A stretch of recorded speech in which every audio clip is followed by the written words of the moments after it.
Fidèles téléspectateurs, bonsoir et bienvenue dans votre émission Parole aux médecins. Parole aux médecins, une émission que vous avez souvent l'habitude de suivre chaque jeudi. Une émission à travers laquelle je reçois pour vous le médecin et on débat autour d'un sujet. Ce soir, nous parlons de cette épidémie qui est le monkeypox.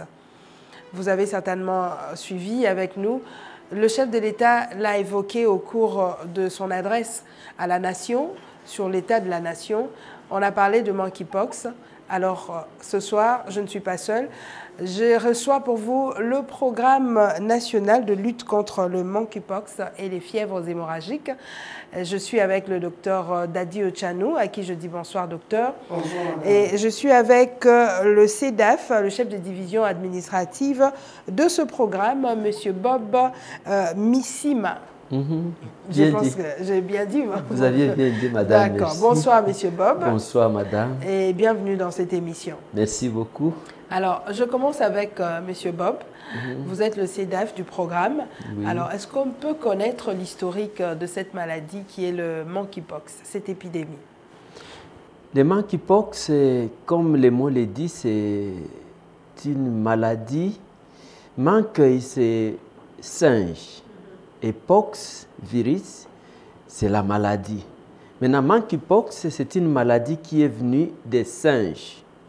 Maintenant, si on peut parler de l'historique de la maladie monkeypox, il y a en 1958, les singes qui étaient venus de l'Asie, précisément d'un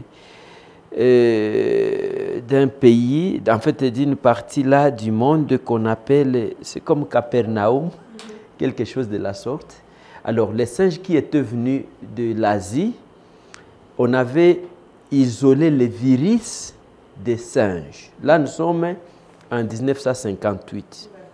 Maintenant, en 1970, on avait extrait les échantillons sur un enfant de 9 ans. Là, nous sommes à l'Équateur. Et c'est après qu'on a remarqué dans des pays comme Libéria et Sierra Leone. Par exemple, à Libéria, il y avait 4 cas de monkeypox. Et aussi, à Sierra Leone, il y avait 1 cas. En fait, la maladie avait commencé à se propager de la sorte jusqu'à ce qu'aujourd'hui, les choses sont en train de s'empirer de jour au jour. D'accord. Alors, M. Bob, est-ce que cette maladie ne sévit que dans les provinces? À Kinshasa, est-ce que vous avez déjà répertorié de cas? Voilà, à Kinshasa, il n'y a pas encore eu aucun cas, mais au moins sur 26 provinces que nous avons aujourd'hui, nous avons 18 provinces qui ont notifié les cas de monkeypox. Parmi tant d'autres, il y a la province de Maniema qui fait rage, mais il y en a encore d'autres provinces où le monkeypox continue à faire des rages, continue à tuer les hommes, les enfants, les femmes et les hommes. Alors, M. Bob, pourquoi cette différence? Pourquoi à Kinshasa, on n'a pas de cas de monkeypox, mais c'est souvent dans les provinces? Qu'est-ce qui explique ça? Bon, peut-être ce qui peut expliquer cela, c'est puisqu'à Kinshasa, il n'y a pas vraiment de forêt. Okay. Puisque le monkeypox, comme nous avions dit, c'est monkey, c'est singe. Et les singes ne se trouvent pas trop à Kinshasa, bien que nous avons peut-être des endroits où on peut trouver quelques singes. Mais beaucoup plus les singes se trouvent dans des forêts. Et c'est dans des parties, dans des provinces, comme beaucoup plus à l'Équateur, où il y a ces singes. Et c'est là où on trouve beaucoup plus les cas de maladies des monkeypox. Merci beaucoup, je vous garde encore. Alors nous venons du côté du docteur Dadi. Vous qui êtes médecin, dites-nous comment on peut définir les monkeypox? Merci madame pour votre question. Bon, ici comme nous sommes devant les téléspectateurs, je crois que nous allons donner la définition simple pour que nos téléspectateurs puissent comprendre. Le monkeypox, comme vient de le définir le CEDAF, c'est la variole des singes. Puisque jadis, il y avait dans notre pays, il y avait la variole qui tuait beaucoup d'enfants, beaucoup de personnes, mais c'est déjà éradiqué. Maintenant, là, il y a le monkeypox. Et le monkeypox est similaire, ça se confond dans les diagnostics différentiels. On confond beaucoup plus le monkeypox et la variole. C'est pourquoi, même les noms là, on parle de monkeypox comme variole des singes. De façon plus simple, c'est la variole des singes. Est-ce qu'il y a une différence entre la varicelle, le variole et le monkeypox? Merci, madame, pour votre question. Je peux dire d'abord emblée et la variole et la varicelle, voire même la rougeole, ce sont des maladies éruptives.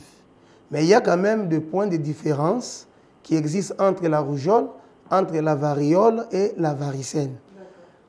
Par rapport à ça peut me permettre directement de donner même la clinique, puisque par rapport à la symptomatologie, vous allez remarquer que et dans les monkeypox, et dans la rougeole, et dans la varicelle, il y a la fièvre. Il y a la fièvre et l'éruption. Mais il y a quand même la différence dans les monkeypox. Vous trouverez que l'éruption là, c'est sous forme de groupe. Donc vous allez voir que, pour ne pas parler d'éruption, des boutons là, il y a des boutons, mais sous forme des amants là. Les boutons, il n'y a pas des espaces. Mais dans la varicelle, tu verras qu'il y a des éruptions, mais avec des points d'écart. Tu vois, il y a un bouton ici, il y a un espace, il y a des boutons. Et tu peux remarquer que dans la varicelle, il y a aussi l'écoulement nasal, par exemple. Mais dans les monkeypox, tu verras que peut-être qu'il n'y a pas d'écoulement nasal. Mais et dans la monkeypox et dans la varicelle, tu verras qu'il y a la fièvre, et ce sont des maladies éruptives. Donc il y a la fièvre, mais souvent il y a la différence. Mais peut-être ici, on parle beaucoup plus de monkeypox. Si on peut rester dans les monkeypox pour ne pas embrouiller les téléspectateurs. D'accord, docteur Dadi. Alors, pour ce monkeypox, quelles sont les personnes à risque? Est-ce qu'il y a les enfants qui peuvent développer ces monkeypox? Et j'aimerais savoir aussi si c'est héréditaire ou c'est contagieuse. Le monkeypox, ce n'est pas une maladie héréditaire, mais c'est une maladie virale. Comme c'est une maladie virale, la maladie virale n'est pas une maladie héréditaire. C'est une maladie virale. Et c'est causé par un virus. Alors, la contamination, ou, avant de parler de la contamination, vous avez demandé la tranche d'âge. Je peux dire, c'est difficile de catégoriser pour dire que c'est seulement les enfants qui vont faire les monkeypox et les adultes sont épargnés. Donc, il n'y a pas vraiment de catégories, de tranches d'âge adaptées pour les monkeypox. Donc, c'est toute personne peut être infectée par le monkeypox. D'accord. Alors, docteur, par rapport au mode de contamination, vous venez de le dire tout à l'heure là, est-ce qu'il faut être en contact avec un singe pour que vous soyez contaminé, ou il faut le manger, ou carrément, si vous êtes en contact avec celui qui a développé le monkeypox, vous êtes aussi contaminé? Comment ça se passe? Apparemment, c'est comme si vous avez déjà fait aussi le terrain à ce qui concerne le monkeypox. Non, c'est juste parce qu'en posant la question, dans votre question, il y a déjà la réponse. Ok. Ça signifie la contamination de monkeypox, c'est de l'animal vers l'homme.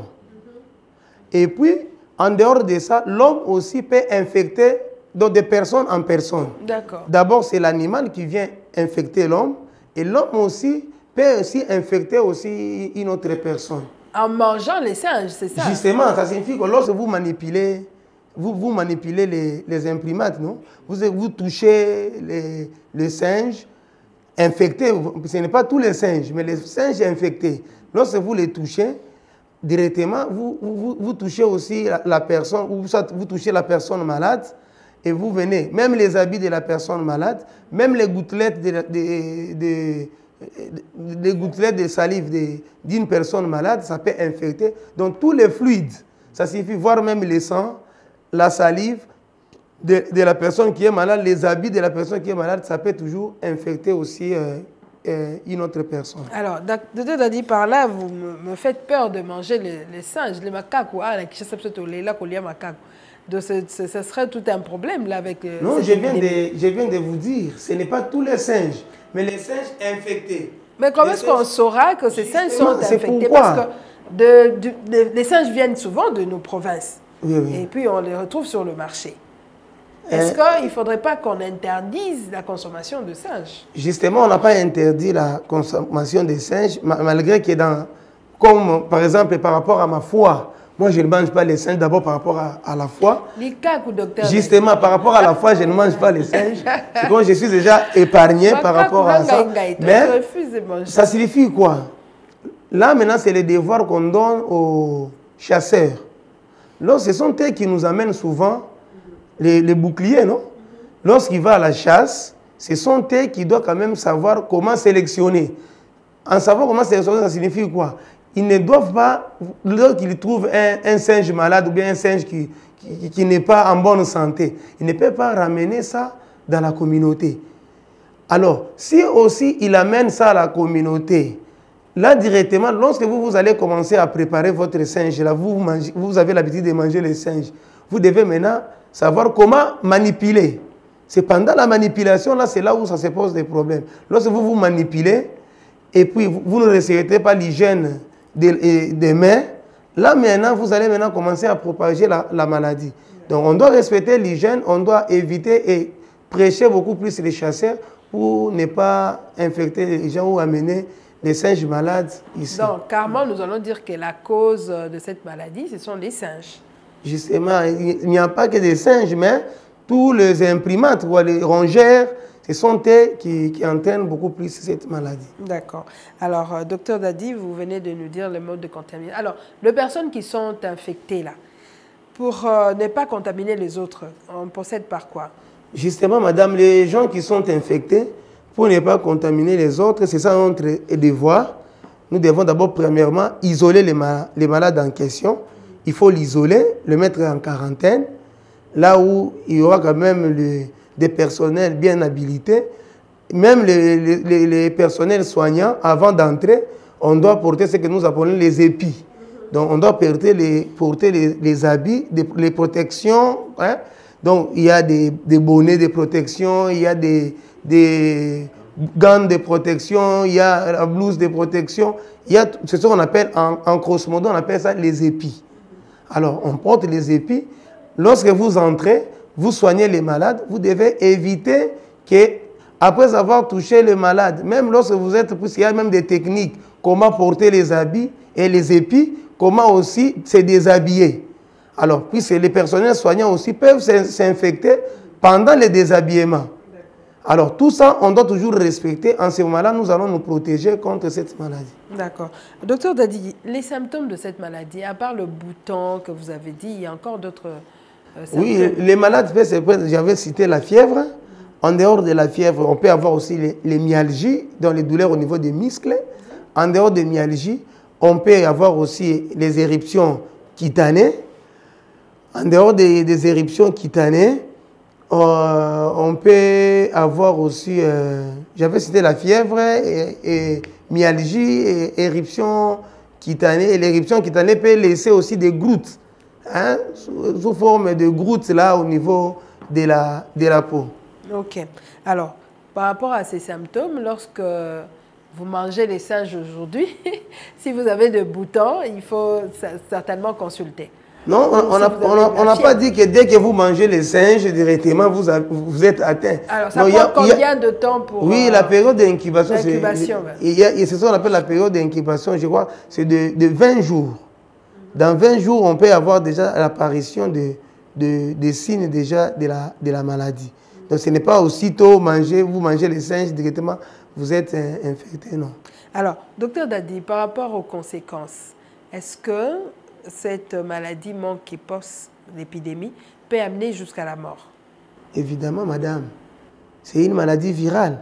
Toute maladie virale, si vous ne respectez pas les normes, vous ne respectez pas ce que le personnel soignant vous dit, ça peut toujours amener à la mort. Mm-hmm. Donc, lorsque vous développez cette maladie, il faut vraiment...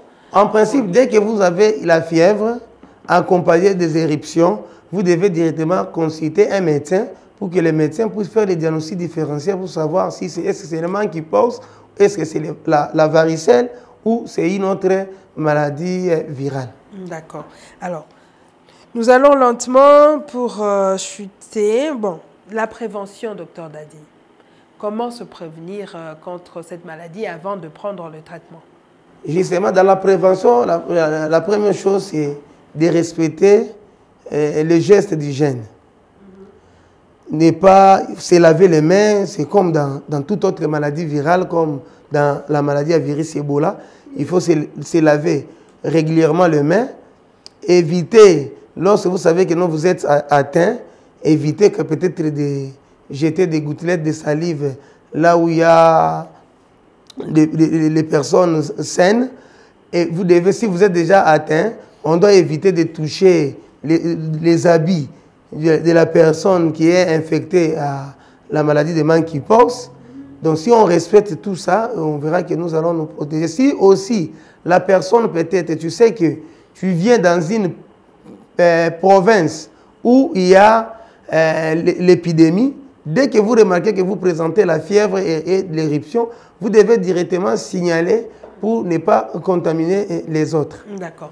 Alors, par rapport au traitement, docteur Dadi, est-ce que, comme nous voyons aujourd'hui, s'il y a un enfant qui fait de la rougeole ou de la varicelle, on a de traitements comme, comment on appelle ça? Asymptomatique. Oui, oui. Comment on fait avec... Oui, c'est une maladie virale. Dans la maladie virale, même dans toutes les maladies virales, il n'y a pas un traitement spécifique. Mais justement, on donne souvent les traitements préventifs. Si par rapport aux symptômes, si vous présentez la fièvre, on donne un médicament contre la fièvre. Si vous présentez une allergie, on donne un médicament contre l'allergie, pour ne pas citer peut-être les noms des médicaments ici. Donc, il n'y a pas un traitement spécifique, voire même pour les monkeypox, mais actuellement, il existe aussi déjà un vaccin contre les monkeypox, mais c'est dans la période d'expérimentation. Et d'ici peu, je sais que ça sera déjà à la portée de tout le monde, mais il existe déjà un vaccin. Alors, aujourd'hui, docteur Dadi, pour manger les singes, ça devient compliqué à Kinshasa, là.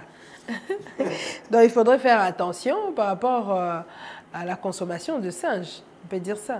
Les singes malades, pas ben, singes. Déjà, les singes ne viennent pas ici en entier, c'est-à-dire qu'on l'amène déjà boucané. Comment est-ce qu'on saura que ces singes-là sont malades? Bon, les grands problèmes aussi, c'est quoi?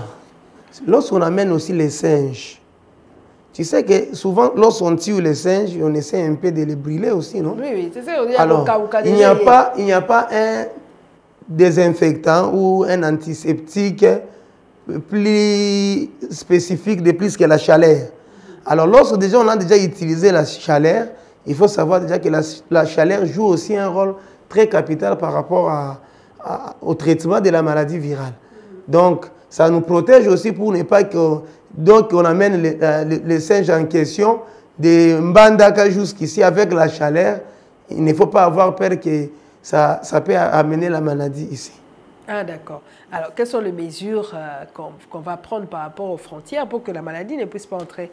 Et justement, raison pour laquelle dans notre pays, il existe aussi un programme spécialisé, on appelle le programme d'hygiène et frontières.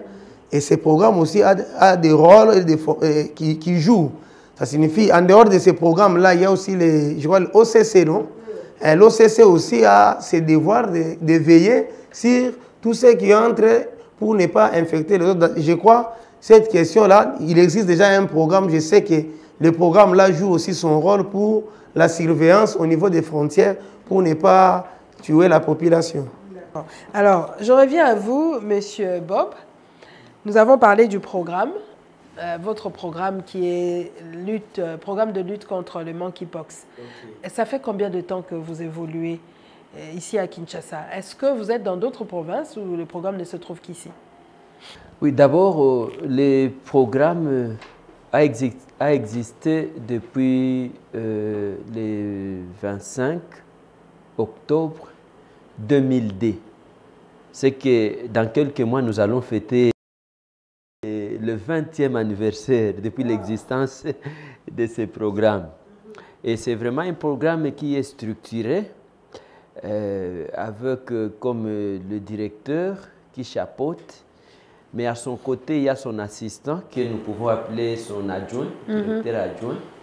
Et nous avons les secrétariats de direction.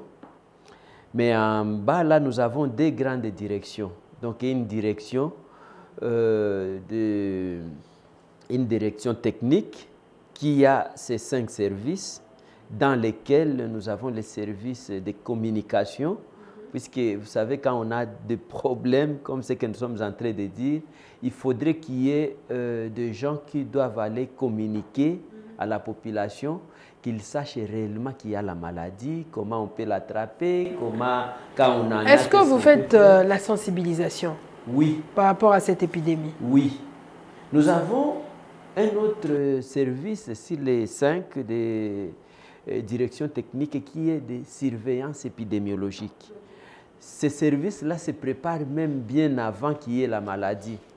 Donc, si jamais la maladie arrive, il y a déjà des batteries qui sont en marche et on sait déjà comment faire.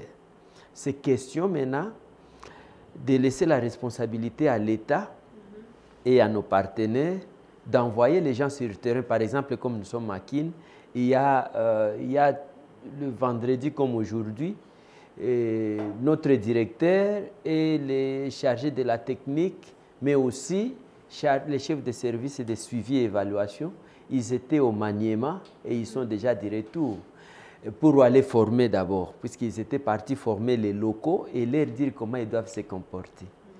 Et voilà, je disais qu'il y a 5 services et il y a un des services de formation et supervision, mais nous avons aussi un autre service de suivi et évaluation, mais aussi un autre grand service, le 5e, qui est le service de recherche et laboratoire. Comme vous le savez bien, on ne peut jamais dire à quelqu'un qu'il a telle ou telle maladie s'il n'y avait pas eu des échantillons sur la personne en question et surtout si les laboratoires, principalement l'INRB qui est à quelques mètres ici, n'a pas donné les résultats disant que cette personne a réellement telle ou telle maladie, et ce qui est le cas des maladies de monkeypox. On peut avoir tous les signes possibles, mais si on n'a pas encore prélevé les échantillons, et ça c'est les services là de recherche et laboratoire, s'il n'a pas fait ce travail, c'est-à-dire prélever les échantillons, et que ces échantillons-là puissent se tester, et que ces échantillons soient positifs, personne n'a droit de dire que cette personne-là a les monkeypox.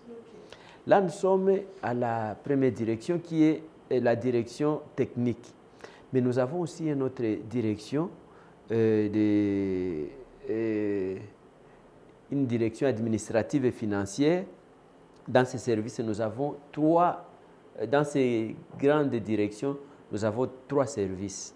Et ces services, nous avons les services des ressources humaines. Et nous avons un autre service qui est le service des ressources matérielles. Mais aussi, nous avons un autre service, le service des finances. Et c'est comme ça que nous travaillons en symbiose. Quand il y a un problème quelconque, on ne se gêne pas trop.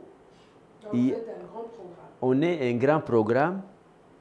Parce que je crois que vous alliez me demander où est-ce que notre bureau se trouve. Je vais vous le dire. Nous sommes un grand programme et nous avons des grands. Nous avons des techniciens, nous avons des experts. Parmi tant d'autres, les personnes qui sont au-devant de vous, ils ne sont pas les moindres puisque nous ne pouvons pas nous le dire que nous sommes moindres. On a été dans des épidémies d'Ebola et de monkeypox et on a prouvé de quoi nous sommes capables. Et nous ne sommes pas les seuls. Nous avons des vertébrés, des gens qui ont fait des fiertés de ces pays. Mais il y a un autre petit mais là. Peut-être qu'on va y arriver. D'accord. Alors, Monsieur Bob, comme vous venez de le dire, là où se situe le programme? Où est-ce qu'on peut vous trouver? Le programme, c'est, au fait... Vous êtes au sein du ministère de la Santé ou comment? Voilà. Nous sommes vraiment au ministère de la Santé publique et nous sommes vraiment rattachés au programme, en fait, à la direction générale de lutte contre la maladie. Une grande direction qui lutte contre la maladie. D'accord. Est-ce que vous avez des difficultés sur terrain, des difficultés à mieux faire votre travail? Oui, les difficultés nous en avons, puisque d'abord l'adresse, nous sommes non loin d'ici, c'est sur l'avenue, les croisements Ouangata et Tombalbaye. Vous voyez que nous ne sommes pas même, c'est à quelques mètres d'ici. En fait, notre adresse, c'est la commune de la Gombe, Kinshasa RDC. C'est vraiment au sein de l'hôpital provincial de référence de Kinshasa. Et c'est Mamayemo au pavillon 13. C'est ça notre adresse administrative, mais le bureau qui est en état vraiment de délabrement. Pour le moment, on ne peut même pas accéder dans nos locaux, puisque souvent maintenant quand on veut travailler, on expose nos chaises dehors. Et les gens, quand ils passent, ils se demandent, ces gens ici, hein, vraiment, qu'est-ce qu'ils peuvent faire quand on fait un travail délicat, un travail du pays. Et peut-être vous alliez me poser la question de la mission de notre programme. Cette mission-là, c'est de coordonner et d'organiser toutes les activités qui sont en rapport avec la lutte contre le monkeypox d'un côté, mais aussi de lutte contre toutes les fièvres hémorragiques virales. Par exemple, l'Ebola. Par exemple, l'Ebola. Et si vous trouvez des experts dehors en train d'organiser les activités par rapport à ça, donc c'est une grande difficulté. D'accord. Alors voilà l'occasion pour lancer un message, parce que nous sommes arrivés à la fin de cette émission. Le message que nous lançons d'abord à notre gouvernement, puisque c'est lui notre premier partenaire, nous sommes du gouvernement et c'est le gouvernement qui nous gère. Mais à côté du gouvernement, nous avons aussi des partenaires tels que l'OMS et beaucoup d'autres organismes internationaux. En fait, c'est pour dire que nous sommes là, nous sommes complets, nous avons des experts capables de faire face à toutes les maladies qui cadrent avec le monkeypox d'un côté, mais aussi des maladies à virus Ebola, là où, en fait, des fièvres hémorragiques virales, là où se trouve la maladie à virus Ebola. Nous sommes là et nous avons nos mains ouvertes et nous attendons à tout moment. Quand on vient, nous sommes là et puis nous sommes prêts pour la révolution. Voilà. Prêts pour la révolution, comme l'a dit M. Bob. Alors, docteur Dadi, un petit conseil pratique. Nous sommes à la fin de cette émission. Merci, madame. Comme nous sommes à la fin, je dois demander à la population qui est en train de nous suivre que je rappelle d'abord que la période d'incubation de la maladie est de 6 à 16 jours. Dès que vous remarquez que vous avez la fièvre et l'éruption cutanée, directement, il ne faut pas prendre les médicaments parce que la fièvre éruptive, ça tue de plus que la COVID-19 en prenant les médicaments sans que les médecins puissent prescrire. Donc, vous devez directement chercher un médecin pour que les médecins puissent poser le diagnostic, savoir si c'est le monkeypox ou c'est la rougeole ou c'est la varicelle.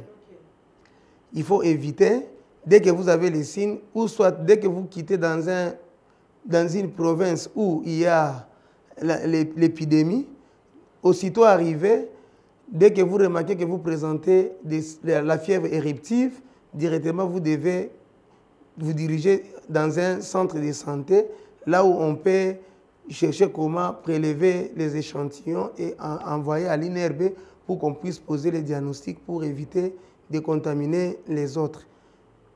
Merci beaucoup, docteur Dadi, pour toutes ces informations.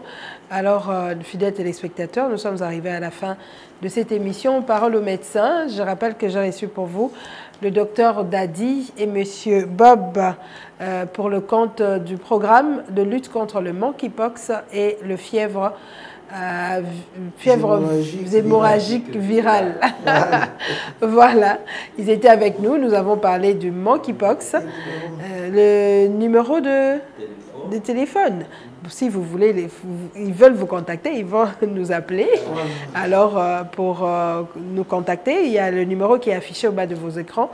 Vous voulez parler avec eux, vous voulez visiter le programme, n'hésitez pas à appeler et on va vous conduire là-bas. Merci beaucoup à vous qui nous suivez de partout. Merci à notre réalisateur Lazik Makoukoula pour tout ce travail abattu. Et on se retrouve très prochainement avec un autre numéro. Bye bye. Bye bye.